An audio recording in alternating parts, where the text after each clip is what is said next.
Hello, seniors. I wanted to reach out because I have been going through your research presentations and I'm seeing a lot of issues. And so rather than me posting the grades that students have been receiving, because they've been very low, I wanted to give opportunity instead for all students to make revisions to their presentations based on what I'm seeing. And so I'm giving students 3 weeks to do these revisions, and I'm going to go through and explain to you what it is that I'm seeing regularly that students, the issues they're having. So first, let me start with just a clear explanation of the expectations. So I've posted this rubric before, and so this is what you should have been checking yourself on. If you did not have in-text citations, you automatically lost 10 points, so you're automatically going down. Works cited or references page. I had students who were missing those, and so boom, automatically losing 15 points. I'll talk more about information and spelling, punctuation, etc.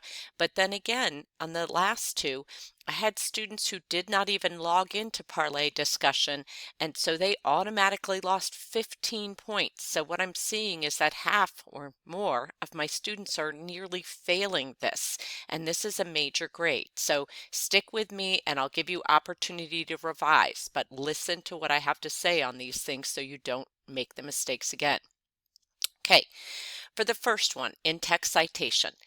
In-text citation means that on the slide, anytime you give some information, you cite where that came from, but it is not the complete citation. It is a brief citation. It's a reference to what is on the works cited or references page. So you can see in this example that the work this came from was undergraduate aid profile. If I flip over to the citation slide, I can see, oh yeah, this is the full citation for where that information came from. University of North Carolina, Chapel Hill. I can see, oh yeah, this is the full citation of where that information came from. So an in-text citation just means when you give the text, when you give the bit of research information, you tell me where that piece came from. And it doesn't matter to me if you put it right next to it, if you put it down in the bottom, it doesn't matter. I'm being flexible on where you put it on the slide. You just need to tell me where that information came from. That's what makes this a research presentation. Okay, what I'm seeing is this was the template I gave you all, and actually not a template. I gave you a sample, but most people used it as a template. Everyone gave presentations that look just like this. This is a bit of information and it shows where the information came from. But what I was seeing was a lot of students took that slide, they changed it for the schools they were doing, and then they left the citation down here. This is my citation. This is not a citation from research you did. You don't even have this on your works cited page. So this is not counting as a in-text citation. So automatically students are losing 10 points on that. And I do think that was just an error as students were using the sample as more of a template. They just didn't delete these parts, but that's essentially plagiarism. And so you're losing 10 points right off the bat there. I also had students, again, who used the template, changed it to schools that they were looking at, and then instead of actually using a source they had, they just said, oh yeah, this place tuition and fees. But when I look at the works cited or reference page for these citations, these don't exist. So again, that does not count as in-text citation. That's 10 points off because that's just false information. Okay, here are resources I have given you to help with this. So I had under September 1st through 7th how to create in-text citations, and in here I have a video that walks you through everything about in-text citations. So make use of that resource if you're one of the people who needs to make use of that resource. My next expectation, the works cited or references page. This is important. This is a research presentation, so citations are a huge part of this. If you gave me something that looked like this, oh dear God, you're already losing major points. This has nothing to do with anything we've done at all. This, I can't even see which one is which. It's just a mess. I don't even know what this is, but look at this one. It's beautiful. This is exactly how it should look. Whether you're doing references or works cited, they all have this hanging indent that allows me to quickly see each source. So I can see while I'm looking through the slides if a bit of information is listed as the pros and cons of being a child care worker. I can flip to the reference page and say, oh, here's where that came from. And so this is how it should look. Resources to help with this. I gave you initially how to use Purdue OWL's citation machine. This is what you will use if you likely end up going to college, but I think some students had some issues with pop-ups and ads, and so I gave an alternative, how to use Google Docs to create citations. Use your resources to help you. Okay, the next bit, the information included. The information included is supposed to be what you need to make an informed decision about your future. And so you want to be sure to include information. A lot of people, again, used the sample as a template and they just kind of gave me what I gave them. They're like, okay, here's what I got to look up. But you know what, that's okay, but it's kind of bland. But look at this student. Sports were important to this student, and so it was included in the presentation. This student, the majors at KSU were important, and so this student created a graphic explaining the majors. This student clearly has an interest in sororities and fraternities, and this is great. This is lots of information to include. Compare it to this one. This is what you're basing your life choices on? Or this one? This is what you're basing your life choices on? Okay, resources to help with this. Here's something to point out. I gave you lots of sample presentations in different areas, and here's what I see on my end.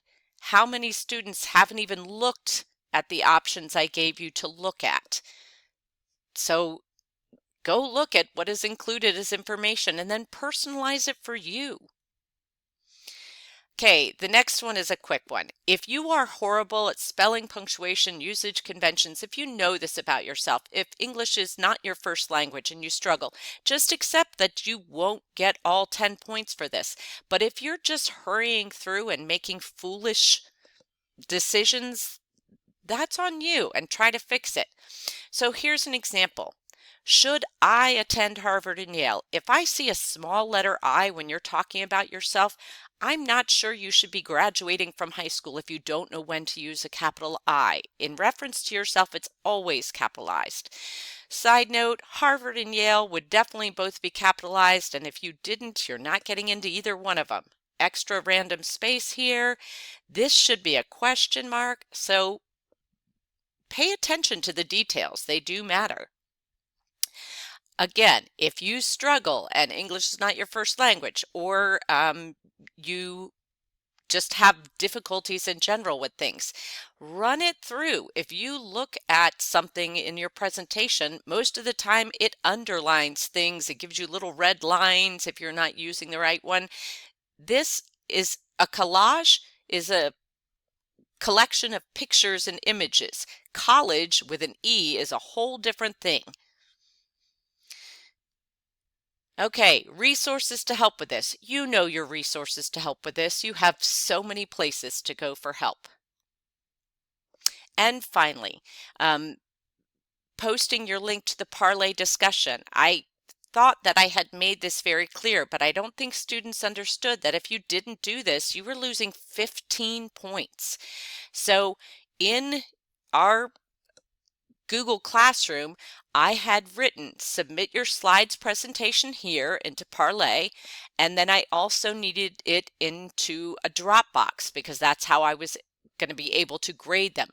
Some students put comments here. They inserted them in the comments. Don't do that. Follow the directions. Whoops.